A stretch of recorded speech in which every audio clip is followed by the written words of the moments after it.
Hello everyone, तो स्वागत है आप सब लोगों का रिसोर्स यूपीपीएससी में। काफ़ी लॉन्ग डिस्टेंस हो गया, मतलब काफ़ी दिन बाद ये वीडियो अपलोड हो रहा है।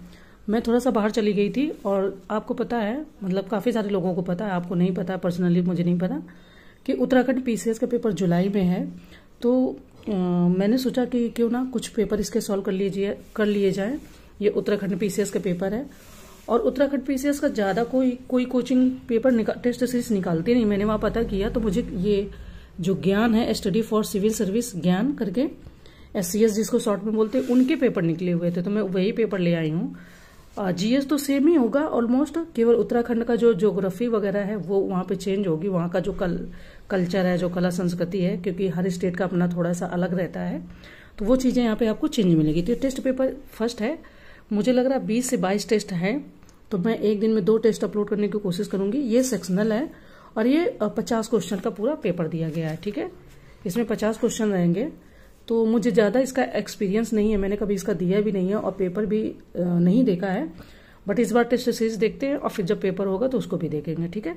तो चलो पेपर को स्टार्ट करते हैं, ज़्यादा समय नहीं बर्बाद करते हैं। तो देखिए, फर्स्ट क्वेश्चन ही हमारा क्या कह रहा है कि मिलिंद पन्हो निम्नलिखित में से किसके द्वारा रचित पाली भाषा में एक महत्वपूर्ण ग्रंथ है। ऑप्शन है पाणिनि, बी नागसेन, सी सोमदेव, यदि कल्हण। तो वैसे ये नया क्वेश्चन नहीं है, ये क्वेश्चन आपको पीसीएस में और यूपीएससी दोनों में कई बार देखने को मिला है। तो मैंने वही बोला कि जीएस लगभग सेम होगी, कुछ चीजें इसमें चेंज होगी। हाँ, इसके साथ में बीपीएससी की भी मैं कुछ टेस्ट पेपर लाई हूँ। हालांकि बीपीएससी का टेस्ट जो प्रीलिम्स होगा वो 3 महीने बाद है, लेकिन आपको पता है कि जैसे हम जब टेस्ट पेपर सॉल्व करते हैं तो उससे हमारा रिवीजन हो जाता है, हमें ये पता चल जाता है कि हम कितना सॉल्व कर पा रहे हैं, कहाँ पर हम स्टैंड करते हैं। तो उसको भी आप देखेंगे ना, तो उसमें भी आपको कुछ आइडिया मिल जाएगा।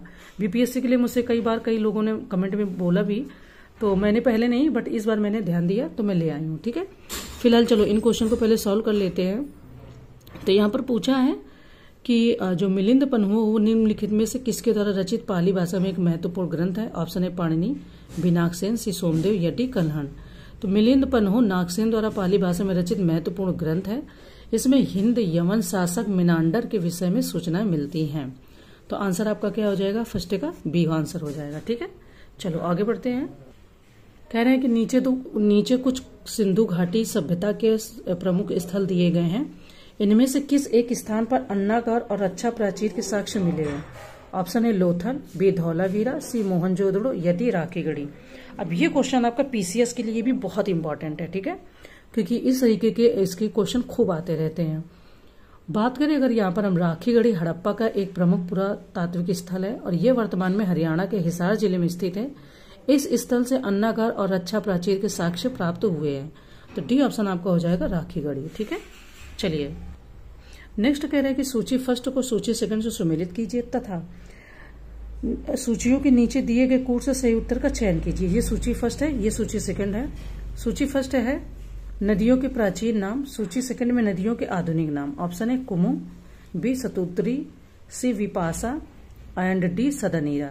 तो ये आपके आधुनिक नाम है और ये प्राचीन नाम हमने बात की। तो आधुनिक नाम है सतलज, ब्यास, गंडक, कुर्रम। अब इनको मिलान करना है, ये भी क्वेश्चन खूब आता रहता है। तो मिलान अगर हम यहाँ पर करते हैं तो देखो, जो आपकी कुमु है ये आपकी हो जाएगी कुर्रम, सतुद्री आपकी सतलज हो जाएगी, ठीक है। विपासा आपकी व्यास हो जाती है और सदानीरा आपकी गंडक हो जाती है, ठीक है। तो इस तरीके से अगर हम मिलान करेंगे, देखो अब A4, जैसे ही आप A4 जाएंगे आपको एक ही ऑप्शन मिल रहा है यहाँ पर A4, ठीक है।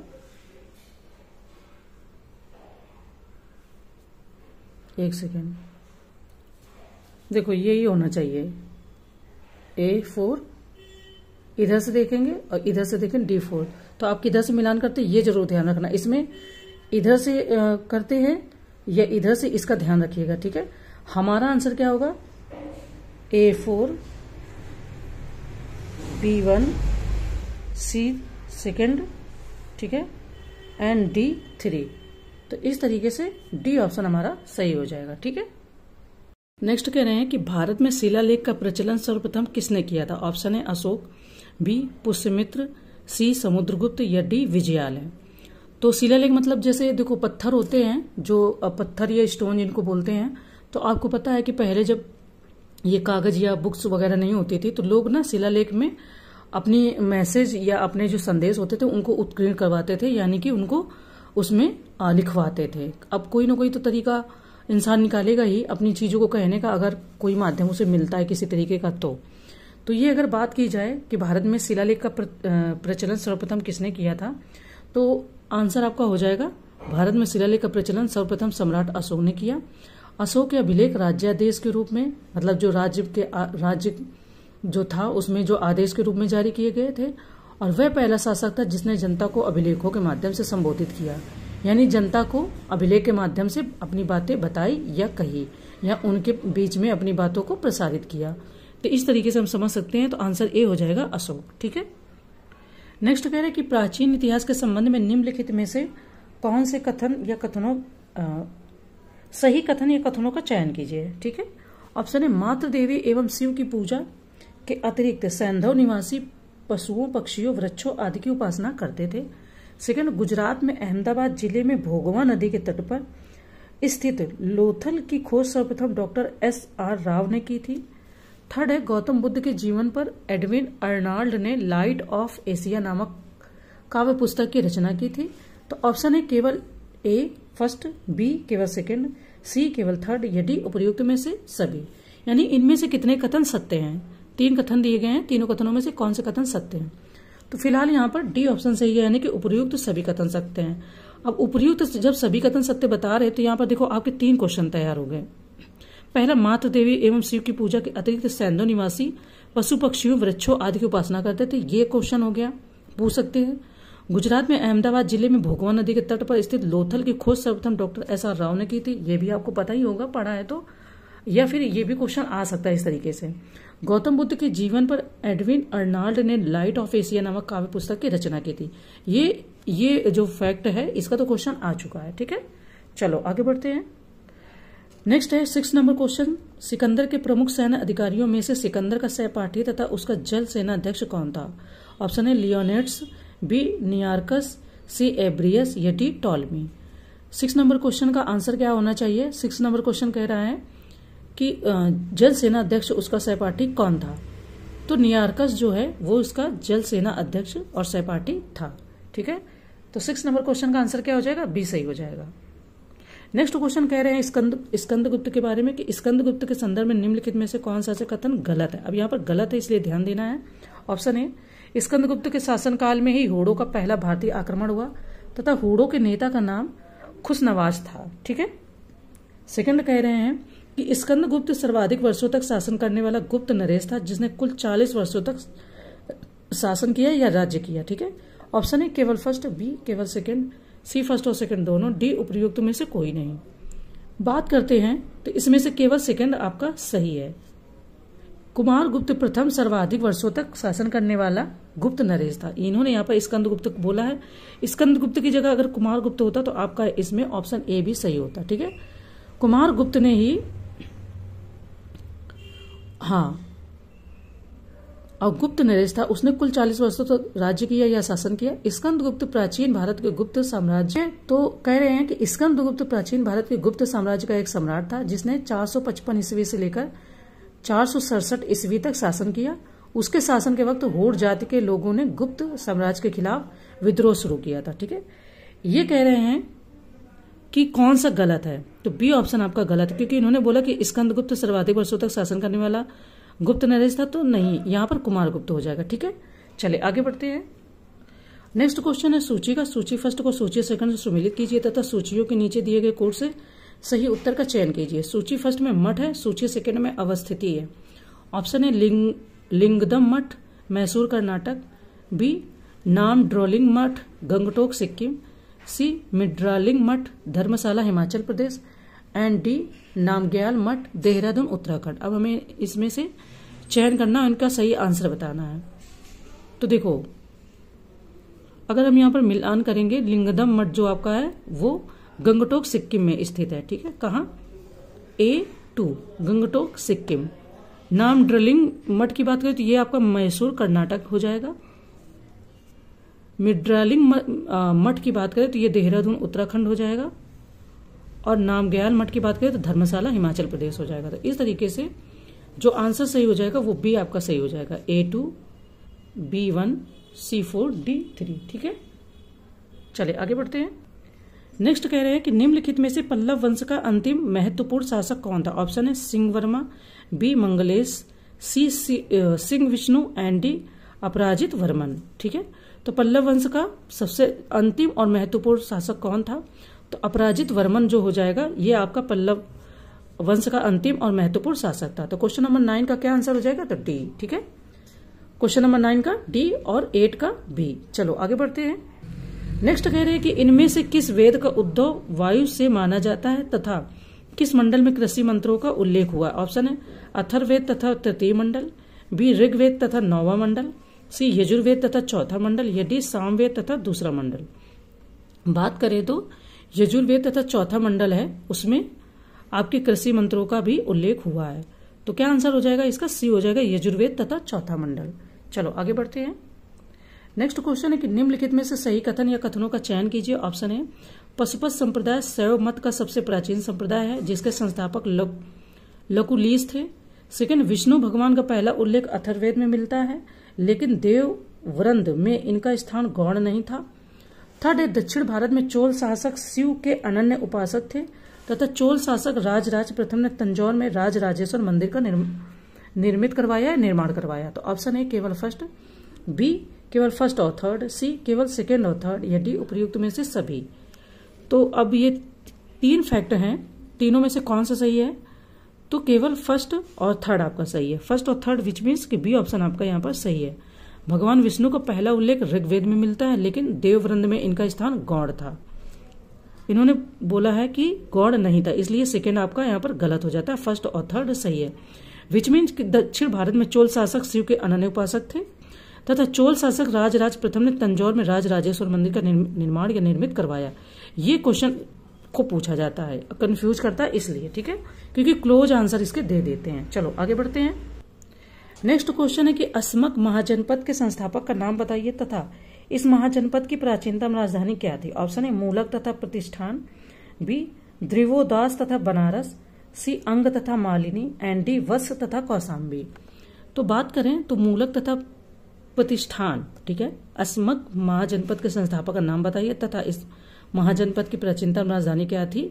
तो मूलक तथा प्रतिष्ठान आपका ए ऑप्शन हो जाएगा, यानी कि 12 क्वेश्चन नंबर जो है उसका ए ऑप्शन सही है। आगे बढ़ते हैं।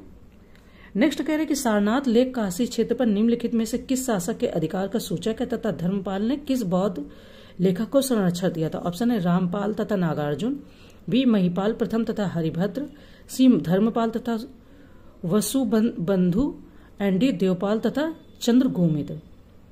क्वेश्चन पूछा है कि धर्मपाल ने किस बौद्ध लेखक को संरक्षण दिया था। ठीक है, तो बात करें तो महिपाल प्रथम तथा हरिभद्र को। किसको? तो महिपाल प्रथम तथा हरिभद्र को।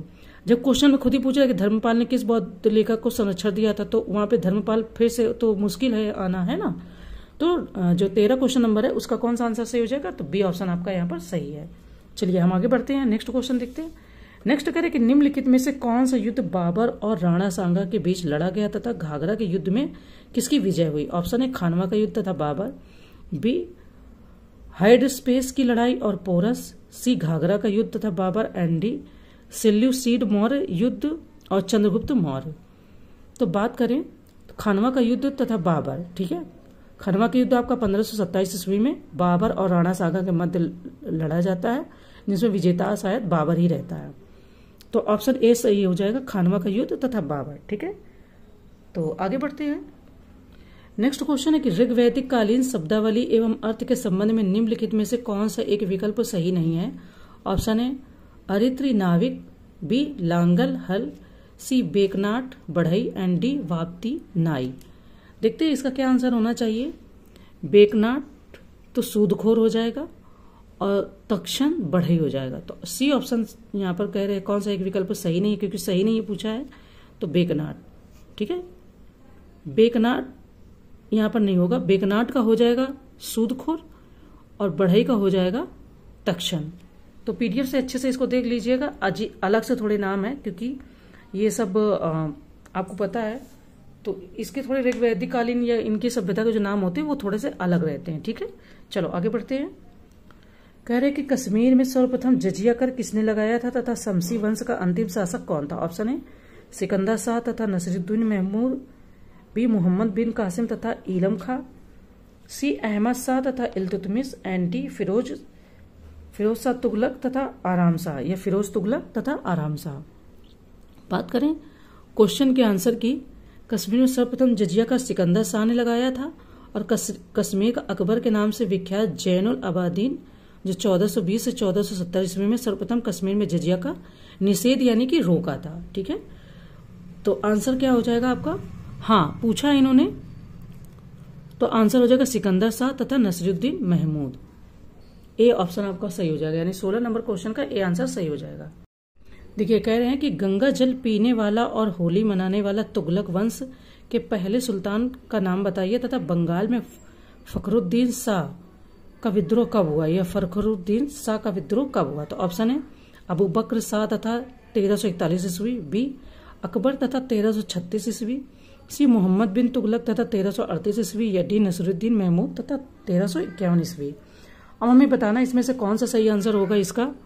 तो बात करें अगर यहाँ पर हम देखो मोहम्मद बिन तुगलक तथा 1338 ईस्वी हो जाएगा। मोहम्मद बिन तुगलक जिसका मूल नाम मलिक फखरुद्दीन जौना खां था, वह गंगा जल पीने वाला और होली मनाने वाला तुगलक वंश का प्रथम सुल्तान था। तो इस तरीके से सी ऑप्शन आपका सही हो जाएगा, मोहम्मद बिन तुगलक तथा 1338 ईस्वी। चलो आगे बढ़ते हैं। नेक्स्ट क्वेश्चन है सूची के क्वेश्चन है, सूची फर्स्ट को सूची सेकंड में सम्मिलित कीजिए तथा नीचे दिए गए कोर्स से सही उत्तर का चयन कीजिए। ये सूची फर्स्ट में रचना या पुस्तक है, सूची सेकंड में लेखक है। ऑप्शन है हकायत ए हिंदी मौलाना Yazdi, B Tarikh e Yamini Sayyid Ali Tabataba, B Zafarnama Abdul Wahid Bilgrami, and D Burhan e Maasir Utbi.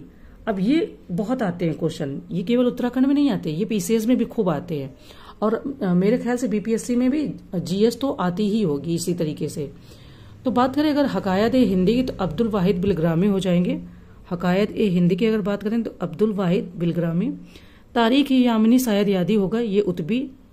ठीक है, मिलान करेंगे। जफरनामा तो जफरनामा आपका मौलाना याजिदी हो जाएगा और बुरहान ए मासिर तो सैयद अली तबातबा हो जाएगा। ठीक है, तो इस तरीके से मिलान करेंगे तो बी ऑप्शन हमारा यहाँ पर सही हो जाएगा,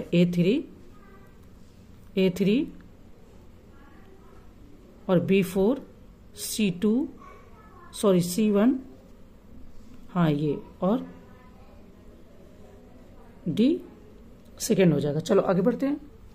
नेक्स्ट क्वेश्चन है कि निम्नलिखित में से गलत कथन या कथनों का चयन कीजिए। ऑप्शन है दक्षिण भारत में भक्ति आंदोलन का प्रारंभ तमिल ग्रंथ तिरुमुरई तथा प्रबंधनम में मिलता है। सेकंड 16वीं शताब्दी में भारत में रोशनिया आंदोलन की शुरुआत सैयद मोहम्मद जौनपुरी ने की थी। थर्ड शेरशाह सूरी ने 1545 ईस्वी में अपना अंतिम अभियान कलिंजर के विरुद्ध किया तथा उस समय कलिंजर का शासक कीरत सिंह था। तो ऑप्शन ए केवल फर्स्ट सही है, बी केवल सेकंड, सी केवल थर्ड, या डी उपयुक्त में से कोई नहीं। हमें बताना कि इनमें से कौन से ऑप्शन सही हैं और कौन से नहीं। बात करें तो 16वीं शताब्दी में भारत में रोशनिया आंदोलन की शुरुआत मियां बायजीद अंसारी ने की थी। भारत में मेहदवी आंदोलन की शुरुआत सैयद मोहम्मद जौनपुरी ने की थी।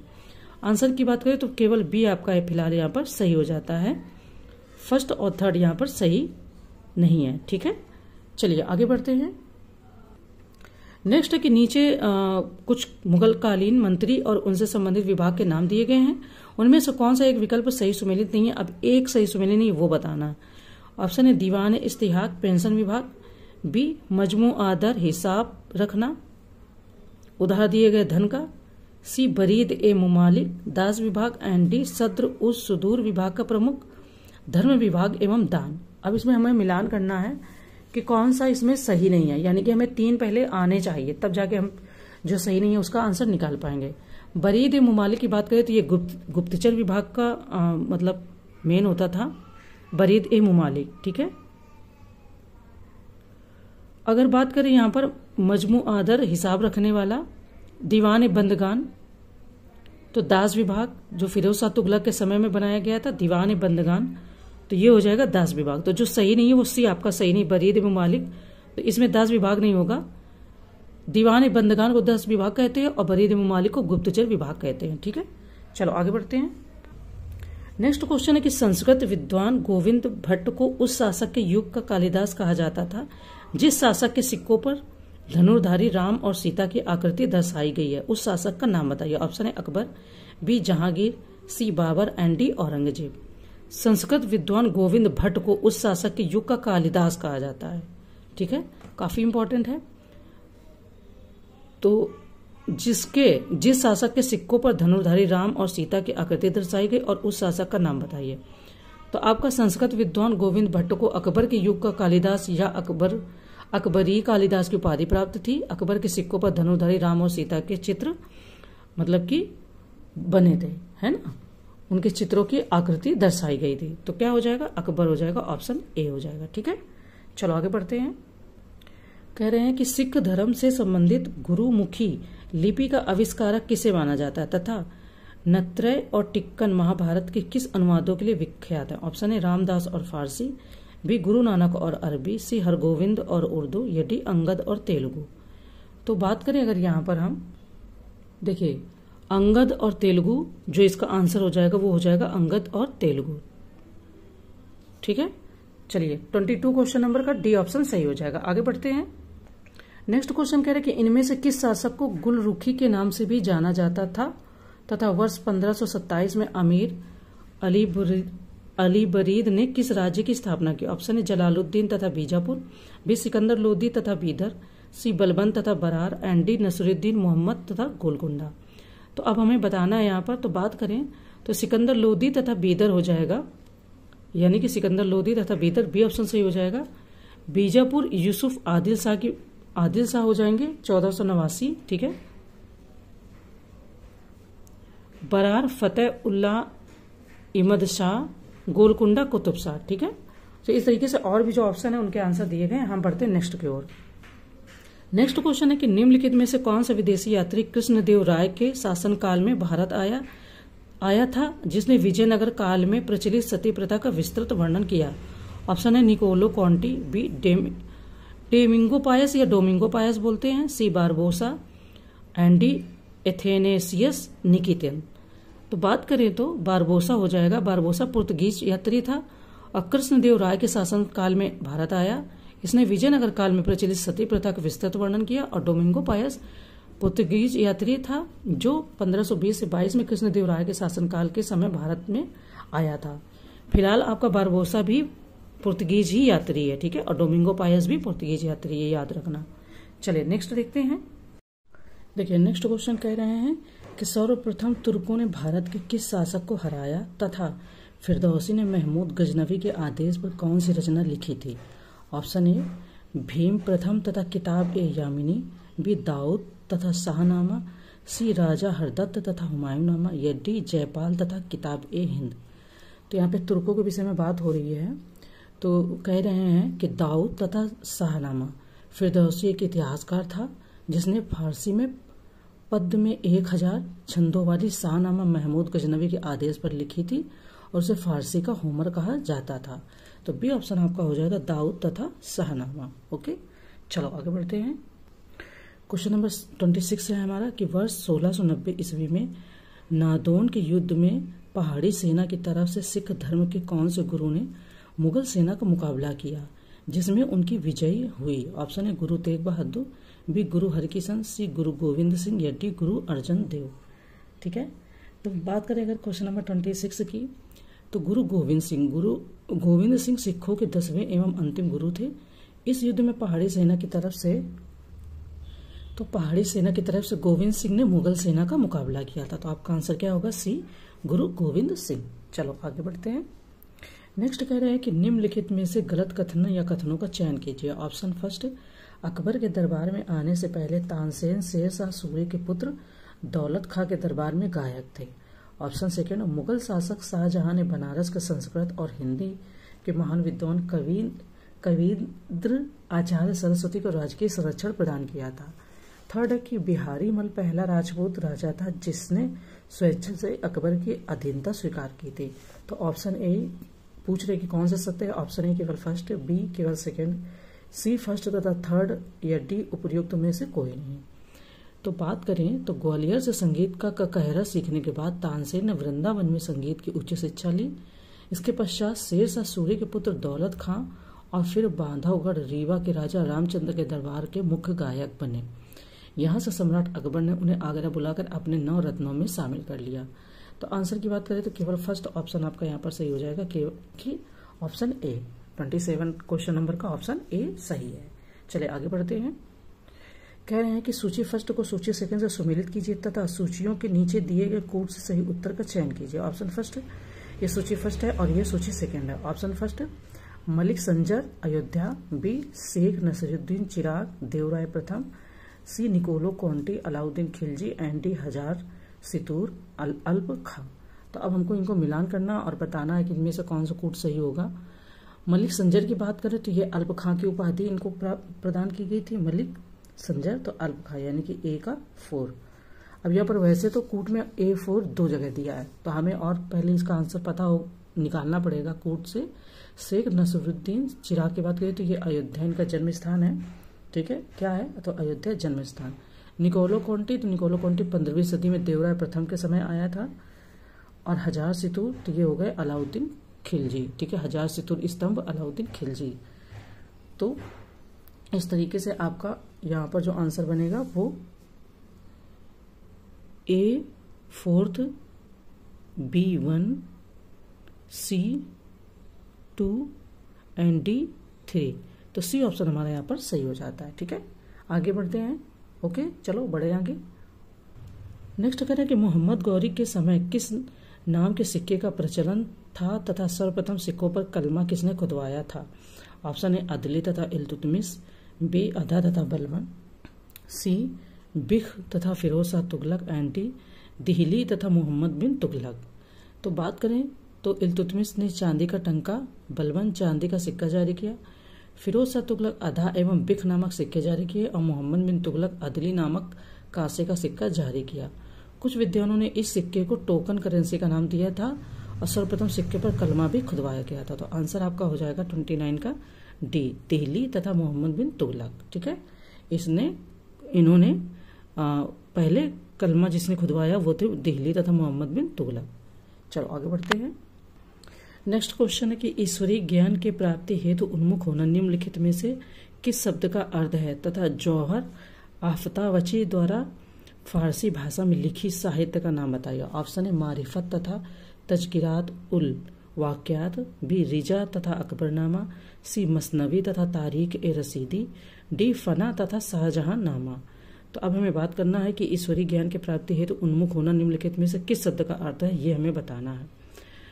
तो मारिफत तथा तजकिरात उल वाक्यात ये आपका ईश्वरीय ज्ञान की प्राप्ति हेतु उन्मुख होना का शब्द है।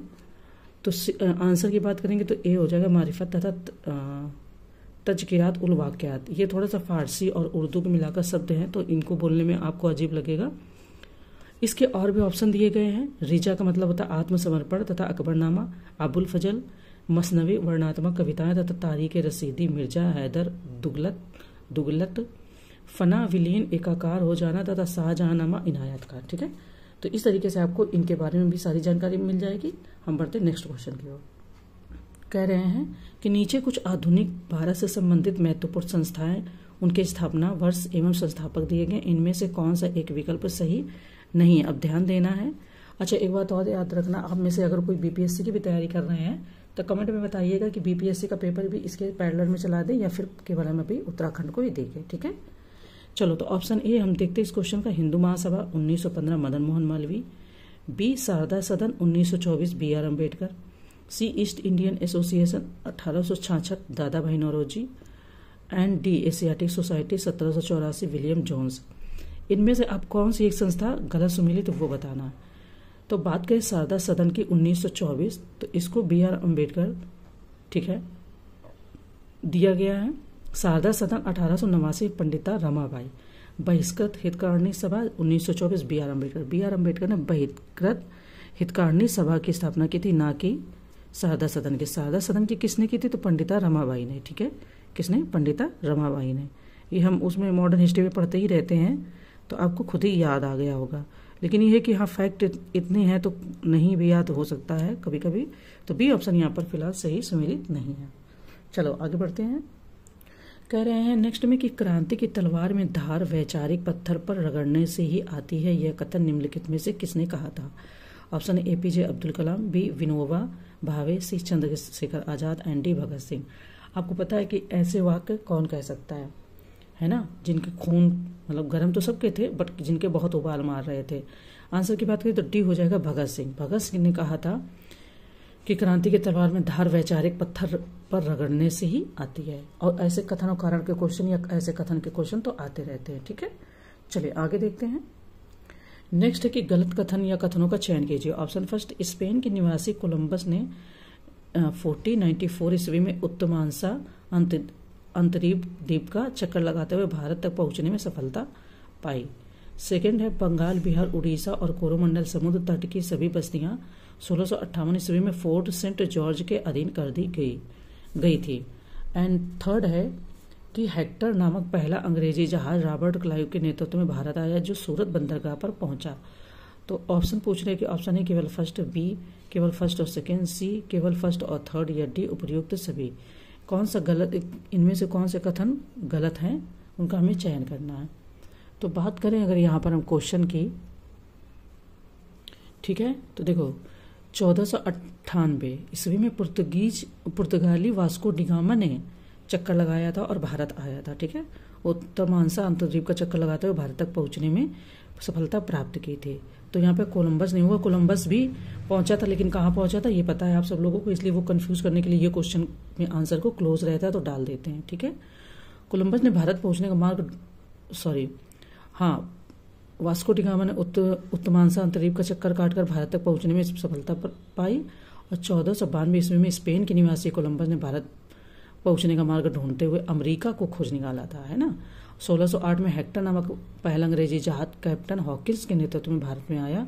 इन्होंने कहा है कि रॉबर्ट क्लाइव नहीं होगा, ठीक है, हॉकिंस के नेतृत्व में भारत आया था जो सूरत बंदरगाह पर पहुंचा। कैप्टन हॉकिंस समुद्र मार्ग से भारत पहुंचने वाला पहला व्यक्ति था। तो आंसर आपका सी फिलहाल सही हो जाएगा, फर्स्ट और थर्ड। सही क्या हो जाएगा, उन्होंने पूछा गलत कथनों का चयन कीजिए, तो पहला भी गलत है, थर्ड भी गलत है, सेकंड फिलहाल सही है लेकिन क्वेश्चन में गलत पूछा इसलिए हमें सी ऑप्शन बताना पड़ा। चलिए आगे बढ़ते हैं। देखिए नेक्स्ट करें कि मोहम्मद शाह ने किस वर्ष जजिया कर को अंतिम रूप से प्रतिबंधित कर दिया? ऑप्शन है 1668 ईस्वी में, बी 1739 ईस्वी में, सी 1720 ईस्वी में, या डी 1848 ईस्वी में। कह रहे हैं कि मोहम्मद शाह ने कब जजिया कर को अंतिम रूप से बंद कर दिया था। ठीक है, तो मोहम्मद शाह के शासनकाल में ही अहमद शाह अब्दाली ने भारत पर आक्रमण किया 1748 ईस्वी में, और अहमद शाह अब्दाली नादिर शाह का उत्तराधिकारी था। मोहम्मद शाह ने 1720 ईस्वी में जजिया कर को अंतिम रूप से प्रतिबंधित कर दिया था। तो अगर हम बात करेंगे आंसर की तो 1720 ईस्वी यानी कि सी ऑप्शन हमारे यहाँ पर सही हो जाता है। ठीक है, चलो आगे बढ़ते हैं। नेक्स्ट हमारा क्वेश्चन कह रहे हैं कि वर्ष 1914 ईस्वी में किस गवर्नर जनरल के शासनकाल में सरकारी वित्तीय व्यवस्था से संबंधित सुझाव के लिए मैक्लेगन समिति का गठन किया गया था, तथा इसमें से कौन सा आयोग पुलिस की कार्य पद्धति पर विचार से संबंधित? ऑप्शन है चार्ल्स हार्डिंग तथा फ्रेजर आयोग, बी कर्जन तथा क्रिप्स आयोग, सी चेम्सफोर्ड तथा भारतीय वैधानिक आयोग, एंड डी लॉर्ड डलहौजी तथा हर्शेल समिति। तो बात करें तो चार्ल्स हार्डिंग तथा फ्रेजर आयोग जो है आपका यही मतलब इससे संबंधित है। ठीक है, वर्ष 1914 ईस्वी में चार्ल्स हार्डिंग गवर्नर जनरल के शासनकाल में सरकारी वित्तीय अवस्था से संबंधित थे। तो जब आंसर की बात होगी तो आपका ऑप्शन ए सही हो जाएगा, चार्ल्स हार्डिंग तथा फ्रेजर आयोग। ठीक है, चलिए आगे बढ़ते हैं। नेक्स्ट है कि निम्नलिखित में से कौन सा एक कारण 1857 के विद्रोह के कारण में शामिल नहीं था? अब यहाँ पर भी देखो शामिल नहीं था पूछ रहे, ध्यान रखना। ऑप्शन है आर्थिक कारण, बी तात्कालिक कारण, सी सहायक साधनों के अभाव का कारण, या डी सामाजिक व धार्मिक कारण।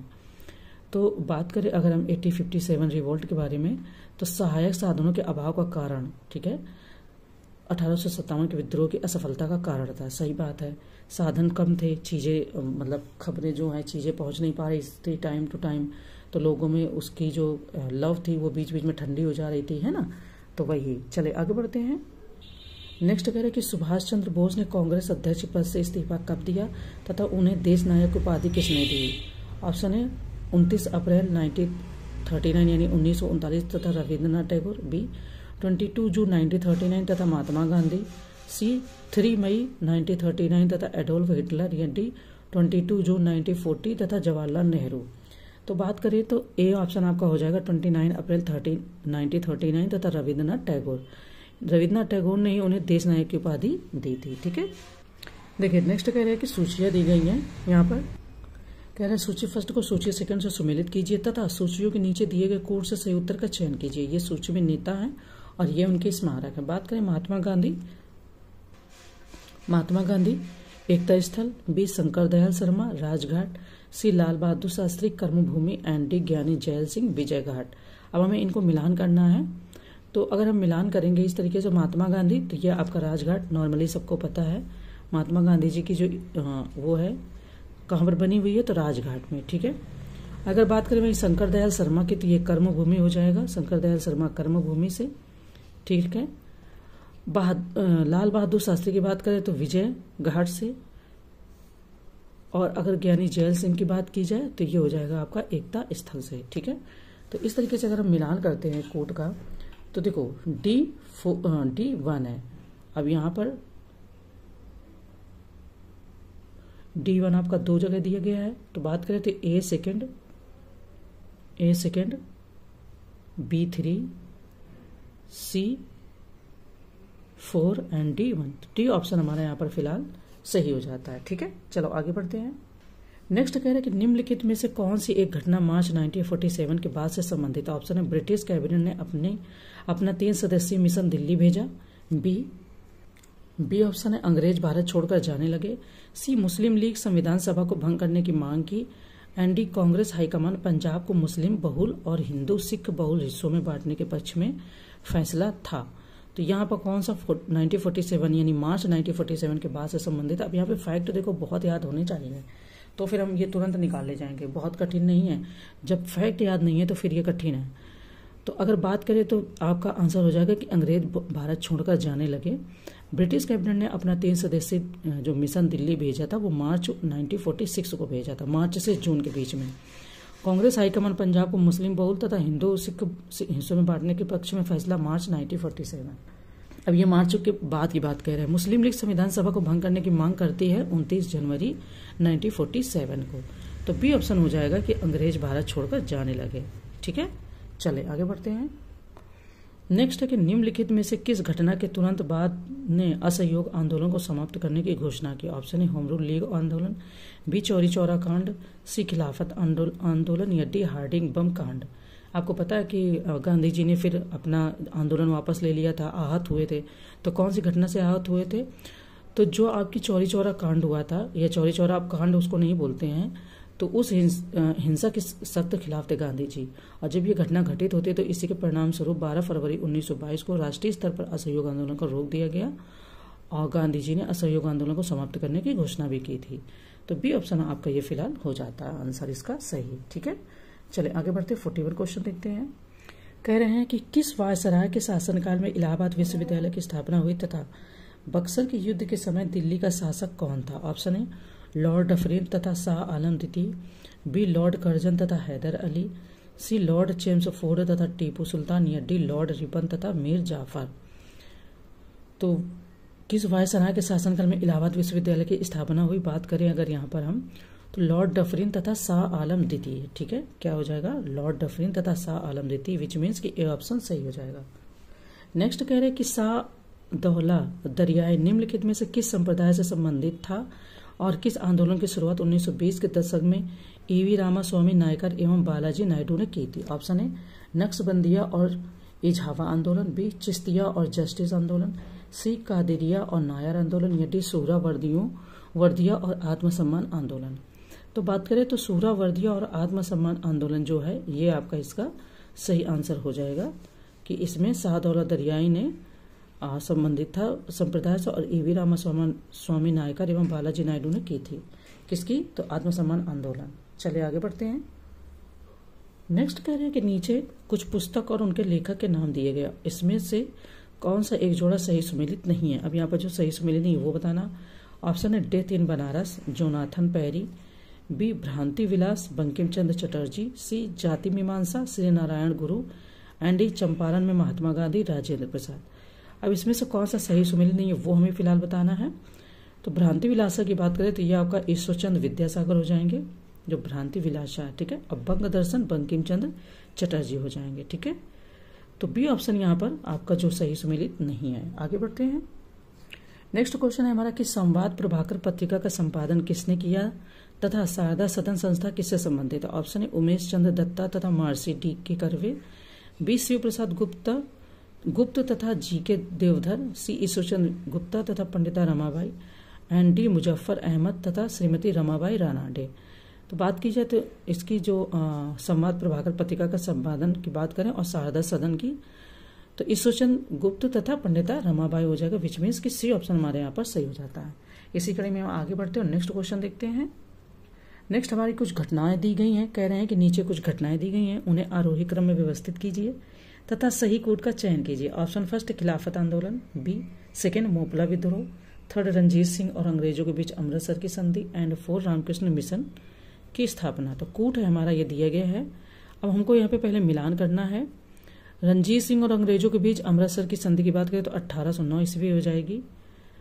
रामकृष्ण मिशन की स्थापना की बात करें तो 1897 ईस्वी हो जाएगी, ठीक है। रामकृष्ण मिशन ये 1897, और अमृतसर संधि की बात करेंगे तो ये 1809 में। अगर बात की जाएगी खिलाफत आंदोलन तो नॉर्मली पता है 1919 हो जाता है इसका। और रह गया मोपला विद्रोह की बात, तो मोपला विद्रोह जो आपका है वो 1921 में, यानी कि इसके बाद होता है। तो इस तरीके से देखो जाएंगे जब हम तो A3 B4 C1 and D2, तो आंसर हमारा ए हो जाएगा 3। सबसे पहले आपकी 1809 वाली घटना घटती है, फिर 1897, फिर 1919 और सबसे लास्ट में 1921, ठीक है। तो ये इसका जो कूट दिया है वो सही हो जाएगा। हम बढ़ते हैं नेक्स्ट क्वेश्चन की ओर। नेक्स्ट क्वेश्चन कह रहे हैं कि निम्नलिखित में से सही कथन या कथनों का चयन कीजिए। ऑप्शन फर्स्ट बक्सर युद्ध में अंग्रेजी सेना का प्रधान सेनापति हेक्टर मुनरो था। सेकेंड 1899 में लॉर्ड कर्जन ने कलकत्ता कारपोरेट एक्ट पारित किया तथा कलकत्ता के फोर्ट विलियम का प्रथम सभापति चार्ल्स आयर था। थर्ड है कि द्वितीय गोलमेज सम्मेलन में दलित नेता भीमराव अंबेडकर ने दलितों के लिए पृथक निर्वाचक मंडल की मांग की, जिसे गांधी जी ने अस्वीकार कर दिया। तो कोड दिया है हमारा ऑप्शन है केवल फर्स्ट, बी केवल फर्स्ट और थर्ड, सी केवल फर्स्ट और थर्ड, सॉरी बी केवल सेकंड और थर्ड, सी केवल फर्स्ट और थर्ड, या डी उपर्युक्त सभी।